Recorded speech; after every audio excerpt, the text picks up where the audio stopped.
بسم الله الرحمن الرحیم. که موږ چیرې د یوه لار یا یوه ټایټل ټاپ څخه عکس کاپي کوو بل ته، نو په درو طریقو کولی سو چې عکس یوسو د یوه ټاپ څخه و بل ته، یا د یوه لایر څخه و بل لایر ته. لومړی راځم د عکس راوړمه و دغه لایر ته ټایټل ټاپ کلیک کوم، کنټرول A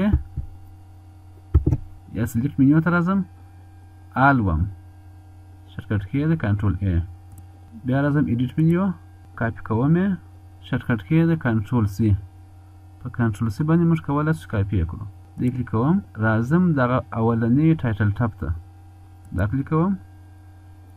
دلته د کنټرول B په ذریعه هم راتلای سي، او که ایډیټ منیو ته راسو پیسټ کړو هم راتلای سي. دا عکس موږ دغه لایر ته راوړي. بیرته ډیلیټوم، بیا راځم دا انتخابوم، کنټرول D ډي سلیکټ کېږي، یا سلیکټ منیو ته راسئ ډي سلیکټ ووایي. دوهمه طریقه یې داسې ده، که موږ چیرې په دغه عکس باندې چپه کلیک ونیسو، دوهمه طریقه لومړی به راسو موږ به دغه لایر انلاک کړو. دې چې مو کله انلاک کړئ راځم پر عکس باندې چپه کلیک کوم، او کلیک نیسم ایله کوم یې نه، دغسې کشومه دغه بل لایر ته، دلته ایله کوم، کوم وخت چې ایله کړم ته نو عکس به راغلی وي. دا بیرته ډیلیټوم، راځم درېیمه طریقه یې ګورم.